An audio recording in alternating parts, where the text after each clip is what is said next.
Greetings, Neuse Little Pod listeners. This is your host, Matt Gore, reminding you to please like, follow, subscribe, and share the podcast on your available podcast apps such as Spotify, Apple Podcasts, YouTube, iHeartRadio, and any other podcast app you can think of.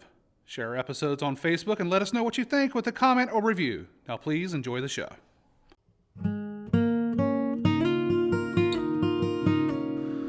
Good evening and welcome to Neuse Little Podcast. This is an audio program talking about the backstage antics and stories of running a small town community theater on the banks of the Neuse River located in Smithfield, North Carolina.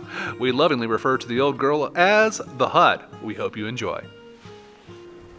Hello and welcome to Neuse Little Podcast. We have a brand new episode for you this evening.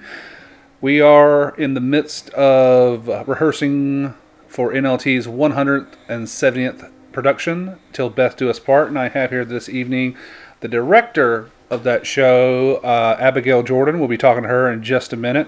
We want to remind you that Til Beth Do Us part is opening April 8th at 8 p.m. It will also go on the next Saturday at 8 p.m., then Sunday matinee at 3, and then the next Friday and Saturday at 8 p.m. If you want to call and reserve your seat, that is highly encouraged. It's 919-934-1873. Reserve tickets are $13. Walk-ups are $15. All right, so let's get into it. Hey, Abby, how are you doing? I'm doing all right. I'm busy and losing my mind a little bit, but doing all right. Well, program note, this episode might sound a little bit different. That's because we are up in the booth instead of on the stage. So it's going to be interesting to see how the timbre of our voices change, because I can already tell it's going to be a different sound. So we'll experiment and see how best to go forward with that. But honestly, much smaller space. Yes, everything's a little bit louder, but honestly, we need to be up here anyway, since we don't have to take down the equipment every single time. Let's get into what's important. So how'd you feel about that Will Smith slapping Chris Rock? Oh my gosh. No, I'm just kidding. And that was crazy. Okay. Yeah. I meant that as a joke. But, I know, but seriously, that was crazy. That was literally one of the craziest things I've ever seen in my life. Like I can't think of two bigger stars on a bigger stage having a physical altercation like that. And that was insane. Yes, it was. No, I could literally do the full hour on just all the storylines of what's going on there and how this guy's biggest night of his life turned out to maybe be one of the worst. I know. Anyways, all right, moving on. Let's talk about... In 100 years, when they listen to that, like, who the hell is Will Smith and Chris Rock? No. I think because we still talk about the crazy stuff that happened in the office. Like the streaker in the 70s. Yeah, there was when Marlon Brando in the 70s won for Best Actor for The Godfather. He wasn't there, and he sent a Native American in his place. I don't remember her name, but she was there to protest the treatment of Indians. Yeah. And John Wayne was backstage and had to be physically restrained by 5 security guards to not go on stage and tackle her. That really happened. All right. Some Oscar lore for you. That was nuts. I couldn't believe that was what was happening. Well, it was such a disconnect to watch him then win the award. I know. Right? And then give a speech about, I just want to be a vessel of love. Well, he's a vessel for love, everybody. He's a vessel for... Are you kidding me? Because everybody was just standing clapping for him, just like, what are y'all doing? It was bizarre. That was one of the most bizarre things I've ever seen in my life. And the funny, I had not watched, I don't know, watched a movie or something earlier in the evening and hadn't been watching the Oscars, but I was like, it's 10:30. I'll check, see what's going on. See if something crazy happens. It's getting time for like the big awards, and lo and behold, tuned in right in time. Yes. I didn't watch them. I haven't watched the Oscars in forever and ever. I wasn't watching live, but I saw it on a clip on Reddit. Yeah. And what made me like, this is not a bit, was when Will Smith smacked him, I could hear the feedback from the microphone. Yeah. And I was just like, oh, no, that was real. Oh, my God. I figured it was real because the awkwardness yes. of it. I mean, there wasn't a, oh, ha, ha, ha, or there was not any acting involved. It was basically him going, I don't know what to do now. There was someone talking in Chris Rock's ear. A producer was talking like, be cool, be cool, be cool. Keep it going. Yeah, and he did. So anyways, all right, enough about that. Let's actually talk about the actual show we have coming to NLT stage. Fingers crossed nobody will walk up on stage and slap anybody. Right? I could totally see Darius doing that. there are plenty of pratfalls and lots of comedic violence in this show, but no smacking around like that. All right, so Abby, before we dive into what the show is actually about, this is your first time directing here at NLT. So what's that been like? I don't think we've had a first time director on the show yet. It's been good. I mean, you know, like I said earlier, I feel like I'm losing my mind a little bit just because I know there's so many little details that I'm probably going to be scrambling for in the next 10 days before we open. But I've been really lucky to have an incredible team around me. Mita has been fantastic, and Steven. They're there every Saturday helping me with the technical aspects, helping me like literally draw out my set. Oh, poor Steven. Anyway, What? Go ahead. Steven likes a sketch. Uh-huh. I would just go ahead and put that out there for anybody who wants to direct with us. Steven, if you're going to design your set, Steven likes it sketched out. He's he can do it without it, but he likes a sketch. Which is funny, because like I told him the script has, you know, basically a plan already in it. And I was like, that's fine. Going with what's in the script is fine. And yet it didn't really come together until Mita looked at the drawing in the script and then sketched it out. I mean, it was. I just said, hold on, let me get a piece of paper. And I said, like this. And she said, well, move that there. And I said, boom, boom, boom. And she said, yeah, just like that. And I said, here's Steven. He goes, okay, I can do it now. Yeah. I was like, it needs to be on a separate piece of paper. Sorry. Yep. But that's what I'm saying. Like, I have a team who has done this before, and they have all been happy to help me and remind me of details that I might be missing and stuff like that. My AD is Patsy Castellano. I don't know, she has AD'd before, I think, for Ruth. With Ruth a lot, yeah. And so that's been super helpful. She keeps me on my toes. Anita's helping with set dressing. Tony Pender came in and helped me choreograph some of the comedic bits and some of the physicality. Let's see here. Teresa is my producer. Like, everybody's just jumped in to help me out. Nancy came in. I asked her if she would help me pull props because she knows the basement better than I do. I mean, it was just, they've made it so easy on me. They've made it so easy, and it's, I feel like, been really smooth. And now I feel like I need to find all the wood in this room and knock on it because I still have 10 days before we open and it could, explode. So. Oh, trust me. This is the moment in the rehearsal process where you feel like everything's gonna like go horribly, horribly wrong. I mean, it really does feel, this week always feels like, what have I gotten myself into? This is the dumbest thing I've ever done. Because you always feel like you're forgetting something. You think you've forgotten something. Nothing seems to want to gel. And it's just like, but you'll find out next week, right around Wednesday, you'll go, okay, I got a show. I'm good. Mm-hmm. Yeah. But it feels that way. And I've done it however many times I've done it. And every time I'm like, this is the last one. I'm done. Yeah, you guys sent me an email along with everybody, about what, if you're interested or if you want to maybe direct next, obviously there's only so many shows and you have so many directors to choose from and stuff like that, but like, let us know if you're interested. And I was like, I don't even know if I'm going to survive this one. I can't commit to anything for next season because I just don't know.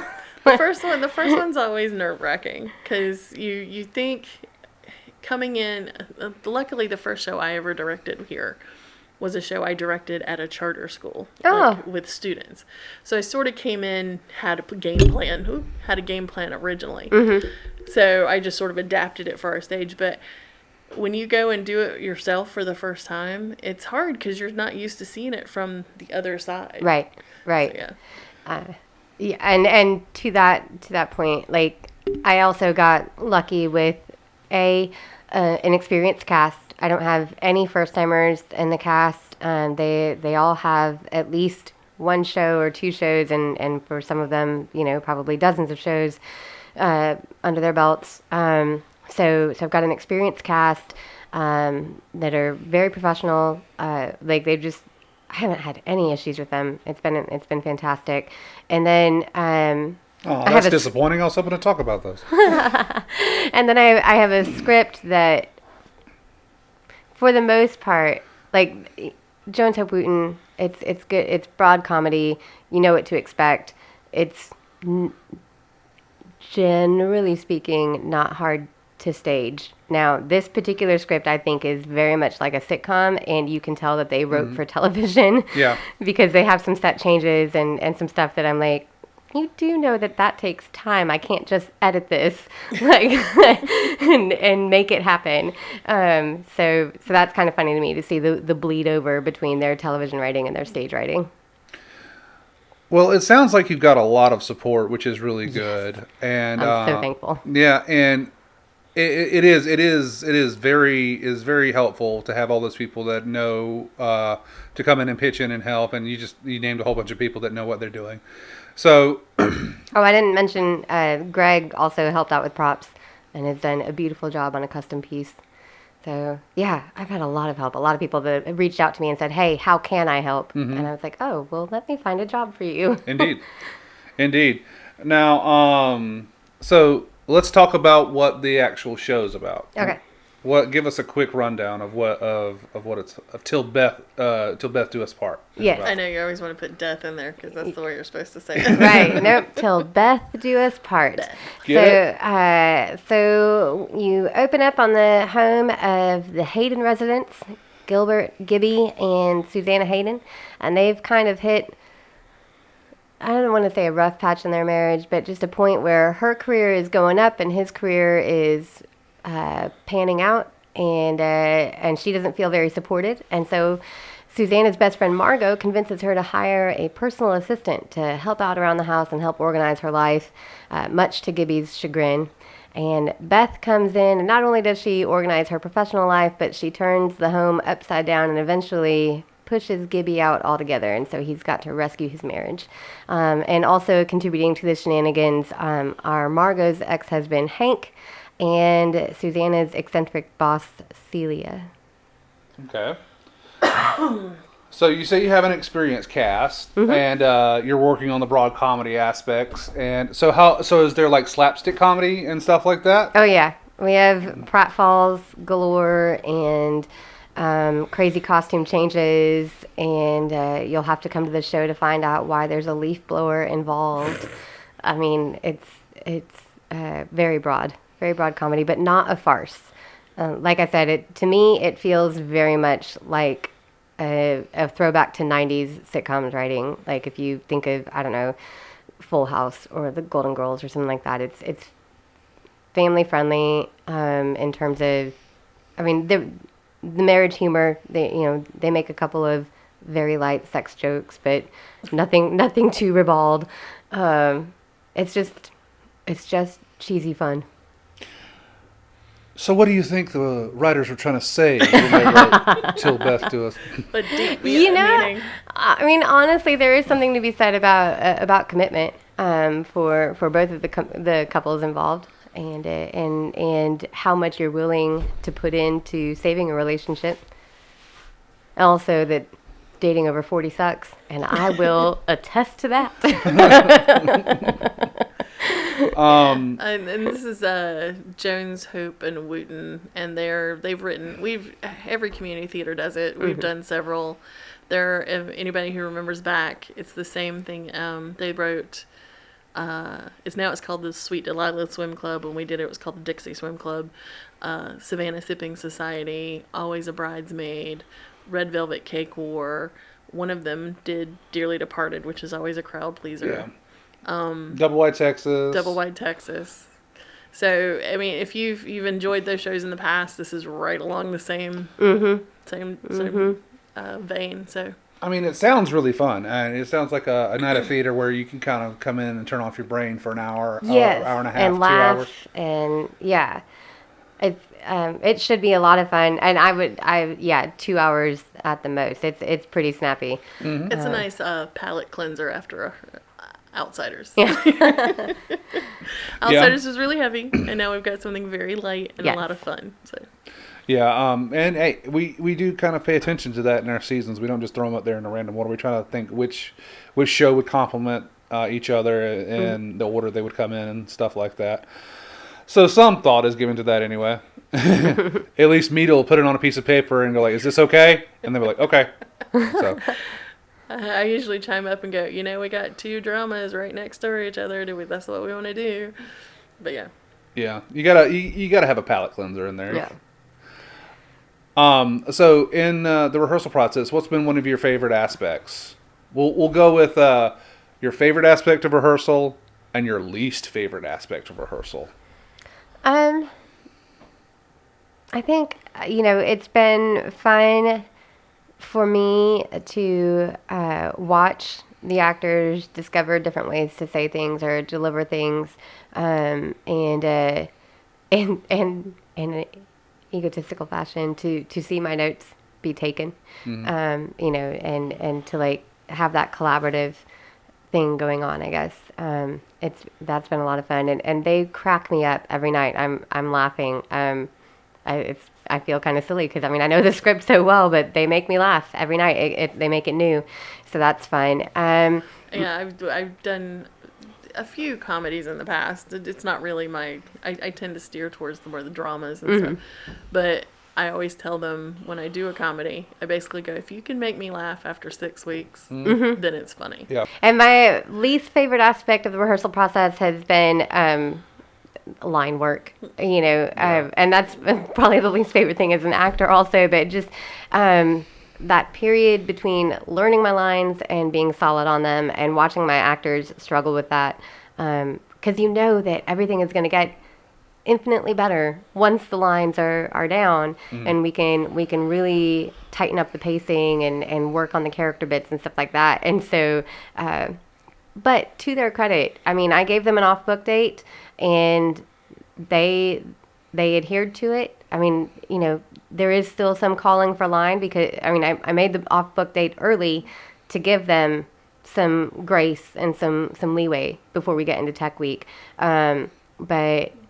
But really, they took me at my word when I put it on the calendar, and they worked their butts off. The next thing for me to work on with them is the volume and making sure that they can be heard over the motorcycles in this lovely spring weather. Good segue.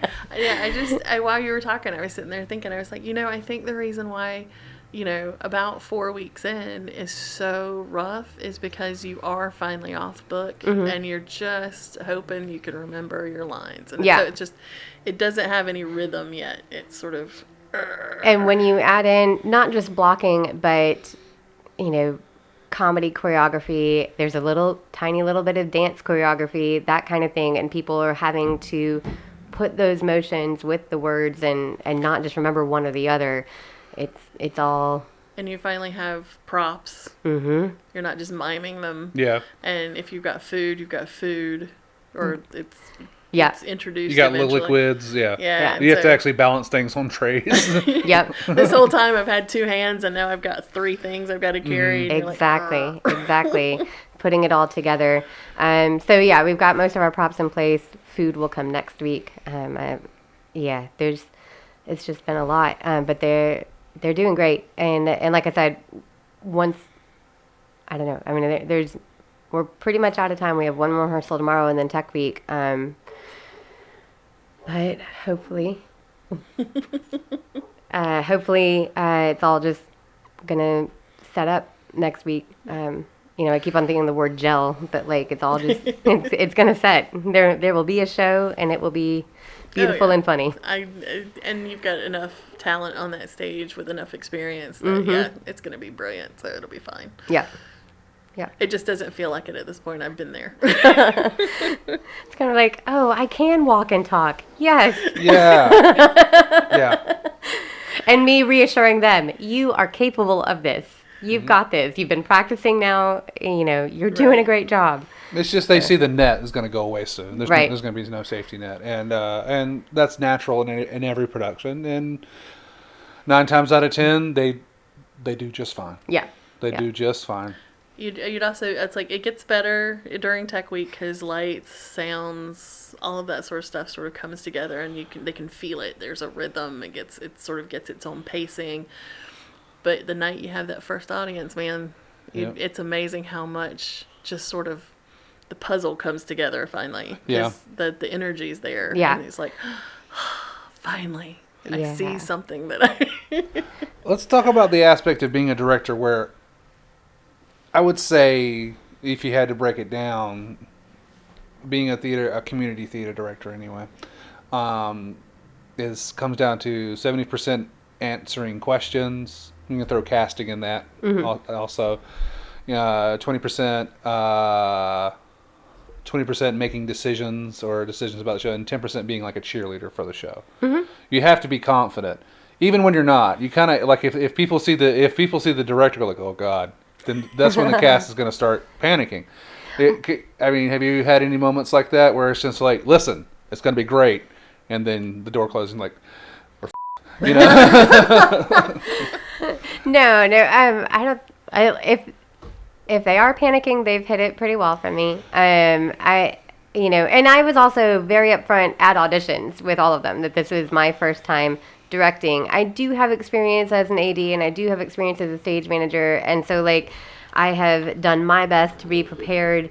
You can see my script here. It is tabbed to the nth degree. It is. Here's lights, and here's sound, and here's comedy, and here's affection, and here's all the things that we have to, make happen on stage. And so I came in very prepared. So I'm hoping that even though it is my first time, they didn't feel any trepidation about working with me on that.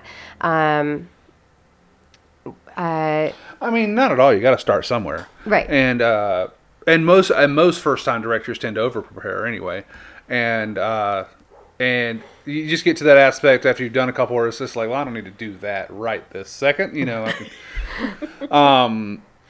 And what about you, Meet? Has there ever been moments where you've been like, I'm really having to be the cheerleader here, and it's wearing on me?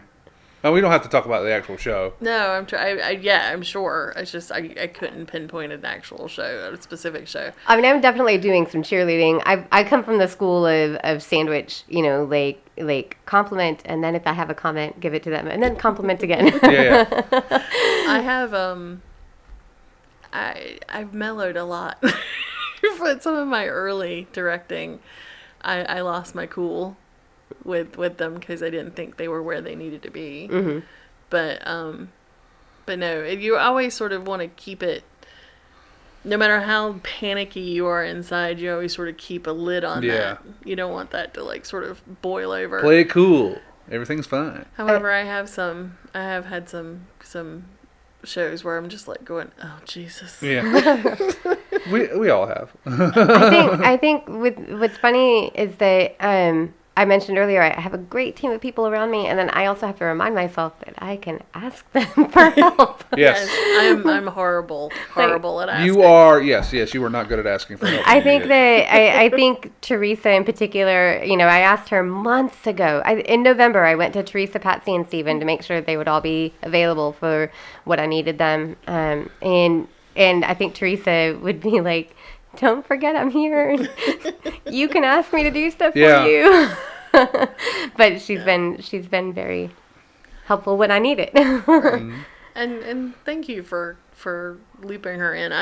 If I ever, sometimes I don't even have a producer, which I always go, why don't I have a producer? But even when I have one, I always forget to go, hey, can you do this? Right. I just end up doing it myself. Right. And then I'm like the whole time going, this should be somebody's job. Yeah. Why is this my job? We should have some sort of facilitator or a go-getter. We need somebody to coordinate something to produce stuff. Yeah. And that, you have to like delegate tasks because you have to have some room to actually direct the show and have some type of vision and stuff like that. Mm-hmm. As much a true vision as you can have with the Jones Hope Wooten. It's not fully opened up to different types of interpretations, and honestly, it shouldn't be. These plays know what they are. Yes, exactly. I believe it is about the duality of man. Yeah. And, what are we trying to? How society just puts so much emphasis. No, I don't know. Listen, Jones and Hope. What are we trying to say with Double Wide Texas 2? Trailer Park Jamboree. I mean, we got to give them. Why are we even Trailer doing Park 2 or Double Wide Texas 2 would be Electric Boogaloo. Is that really what it's called? No. I was about to say that's the hackiest crap I've ever heard. They couldn't. Anything with 2 is Electric Boogaloo. All right. I'm always tongue-in-cheek when it comes to Jones Hope Wooten, but they are very talented writers, and without their plays, they're easily producible plays, community theater would be worse off for it. Yeah. Because so there would be a lot less community theater. yeah. These are the money makers. That when you don't want to do a musical, these are the money makers, and it's also really good for first-time directors like you. It's just it's hard to screw these plays up terribly. I mean, it's kind of hard to mess these plays up. So you've got one rehearsal till Tech Week, and everybody knows on Tech Week the acting kind of takes a back seat, kind of, to the technical aspects of the show. Who do you got doing your lights and sound? Stephanie Barron will be running our boards and me to help me design the lights and she and Steven, we dry teched it actually already this past weekend ahead of Q to Q this coming weekend. So Stephanie Barron on lights and sound. So when it comes to doing this the very first time, is there a sense of I'm trying to figure out how to put this. Is there a sense of trepidation and not disappointing your peers or something like that? Oh, definitely. Because like I said, I have AD'd, I have stage managed, and so I've seen other people do things successfully, and I hope that I have learned a lot.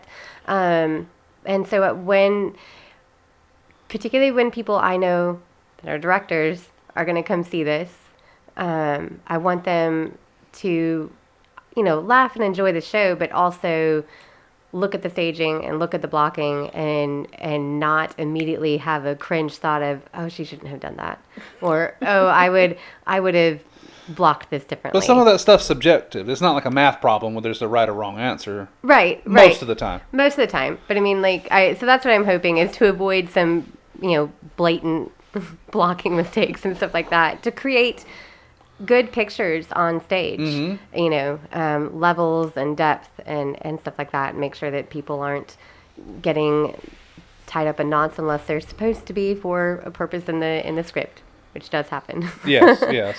So that's, and I want the comedy to hit, and comedy is so dependent on pacing and energy, and so I've been trying to instill in the cast that sense of you can hear when when there's a line and there needs to be a little bit of a beat or a half beat to give it that punch, and I've been trying to help them find those moments, and I'm hoping that has been hitting with them, and then next week when we get an audience that they can also hear the laughter and ride that well. There's so much to the rhythm of comedy and the timing and the pacing.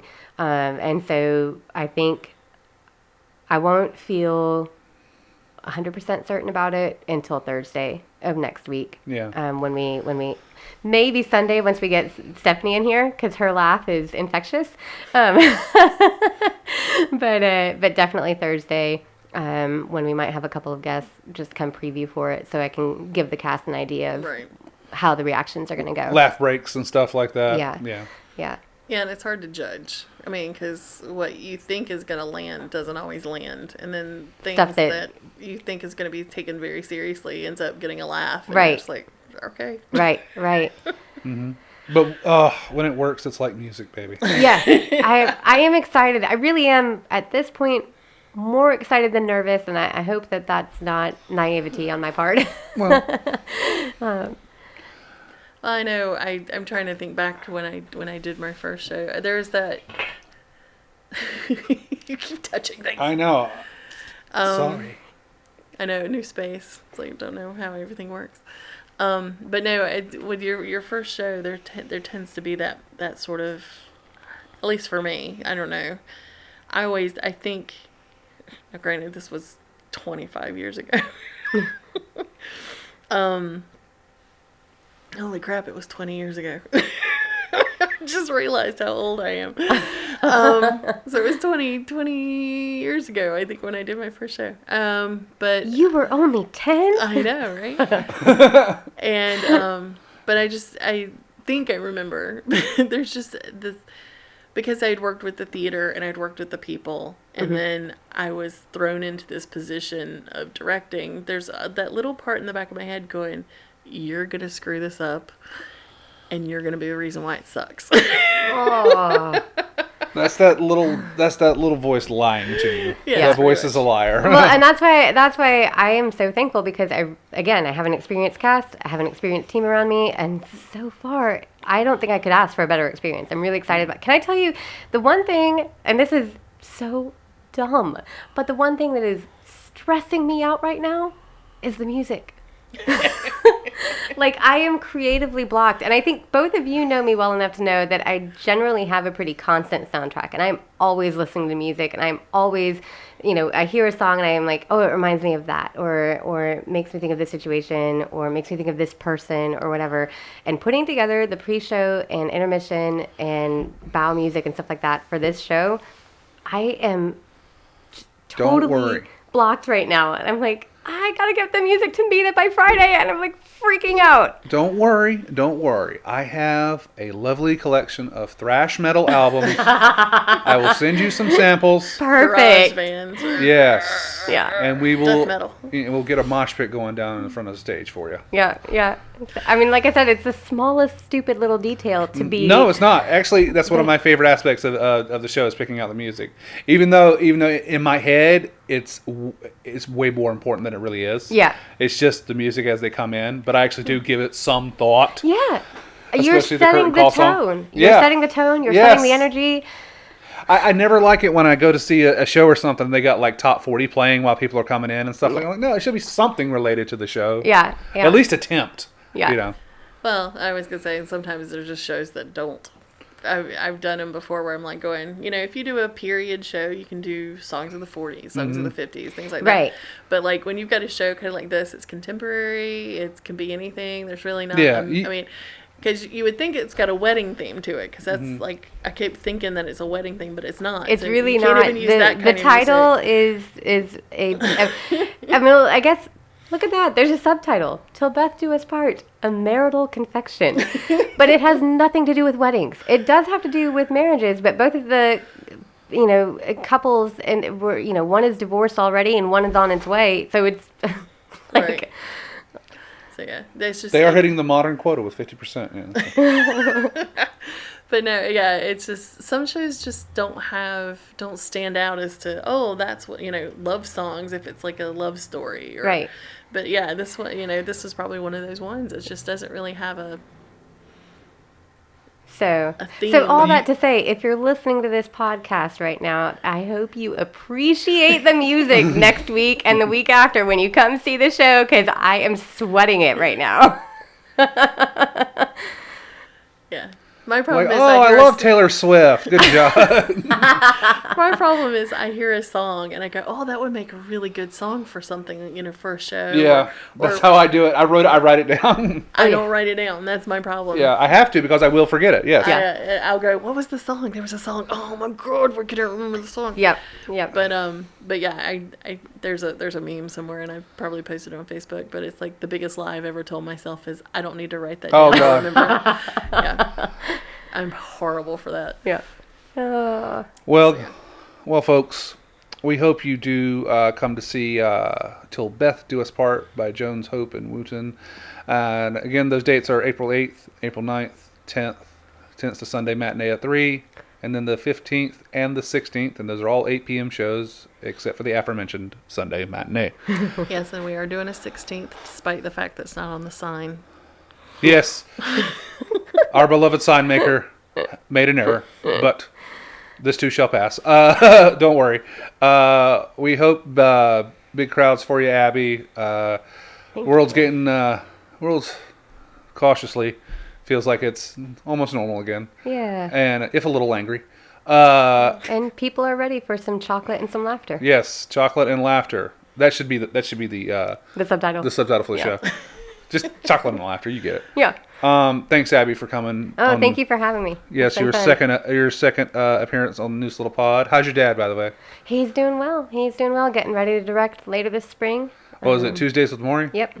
Oh man, So, I really like the sequel Wednesdays with Andy. Oh, I'm gonna cut that out. That was terrible. That was a terrible joke. That was awful. That was the hackiest joke I've ever told. We just need a hi-hat in the back. Yes, yes. We'll get Mito some cymbals here. I'm sure we can find them up here. All right, gang. If the audio has been a little wonky on this one, we apologize. It's our very first show up here in the booth, and so we will adjust it accordingly. And coincidentally, if it's also off on the next episode, that's because we're recording it right after this one. So there's nothing we can do to adjust.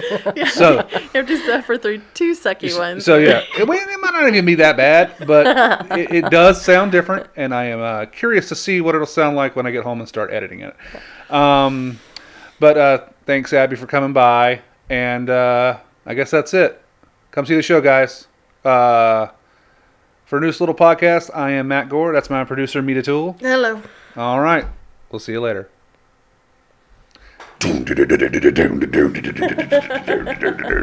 Credits for the show. Your host and creator is Matt Gore. That's me. My producer and editor is Toole. That's me. Music is by Cody Walker. Please go look up Cody on Cody Walker Music on YouTube, and he's also on Cody Walker Music on Facebook as well. He's local, so and he's got a couple of albums out. Easy listening, John Denver type of guitar voice. That Cody Walker. All right. Thanks for listening. We'll talk to you later. Bye-bye.